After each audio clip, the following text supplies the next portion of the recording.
পঞ্চদশ অর্থ কমিশনে বরাদ্দে প্রায় 4 লক্ষ টাকা ব্যয়ে গাজরের সালাইডাঙ্গা গ্রাম পঞ্চায়েতে শিলান্যাস হল ঢালাই রাস্তা কাজে। স্থানীয় পূর্ব অনন্তপুর বুথের সাবইল গ্রামের সাবইল হঠাৎপাড়া থেকে শিব মন্দিরের অভিমুখে ঢালাই রাস্তা কাজ শুরু হয়। স্থানীয় পঞ্চায়েত সদস্য কৃষ্ণ মণ্ডল, গাজল ব্লকের সমাজসেবী মনতোষ মণ্ডল সহ অন্যান্য উপস্থিত ছিলেন এদিনের কর্মসূচিতে।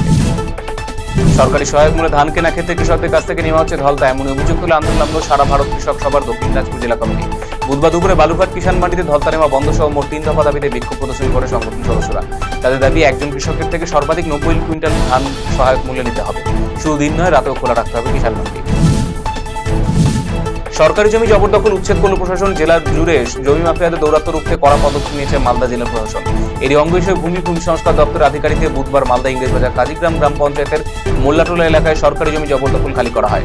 কারাই জমি দখলের সঙ্গে যুক্ত রয়েছে সে বিষয়ে তদন্ত করে দেখছে ইংরেজবাজার থানা পুলিশ।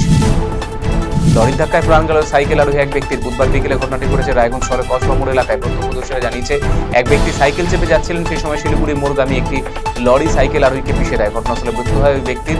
খবর পেয়ে পুলিশ ঘটনাস্থলে যায়। দেহটি উদ্ধার করে ময়নাতদন্তের জন্য পাঠিয়েছে পুলিশ। মৃতের নাম খুঁজে জানার চেষ্টা চলছে।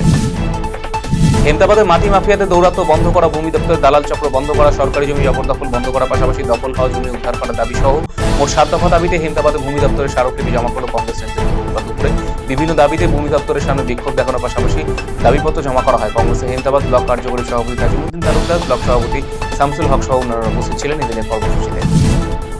চিন্ময় প্রভু নিঃশর্ত মুক্তি এবং বাংলাদেশে হিন্দু নির্যাতন বন্ধের দাবিতে কালিয়াগঞ্জে অনুষ্ঠিত হল বিরাট মিছিল। কালিয়াগঞ্জ সনাতন ঐক্য মঞ্চের ডাকে বুধবার বিকেলে মহেন্দ্রগঞ্জ নাট মন্দির ময়দান থেকে প্রতিবাদ মিছিল শুরু হয়। পুনর্ভারত শাসন সংঘের অধ্যক্ষ স্বামী জ্যোতির্ময়ানন্দ মহারাজ, নাট মন্দির কমিটির সম্পাদক প্রকাশ কুণ্ডু, ইসকনের সদস্য পরমপ্রবণ দাস সহ অন্যান্যরা উপস্থিত ছিলেন এই দিনের কর্মসূচিতে। সীমা সুরক্ষা বল এসএসবির 61তম প্রতিষ্ঠা দিবস অনুষ্ঠানের প্রধান অতিথি হিসেবে উপস্থিত থাকতে শিলিগুড়িতে আসছেন কেন্দ্রীয় স্বরাষ্ট্রমন্ত্রী অমিত শাহ। বুধবার শিলিগুড়ির রানীডাঙ্গায় সাংবাদিক সম্মেলন করে একথা জানালেন এসএসবি শিলিগুড়ির frontier headquarter IG Sudhir Kumar. আগামী 20 ডিসেম্বর শিলিগুড়ি রানীডাঙ্গা এসএসবি প্রতিষ্ঠা দিবসে প্যারেডে অংশ নেবেন কেন্দ্রীয় স্বরাষ্ট্রমন্ত্রী অমিত শাহ।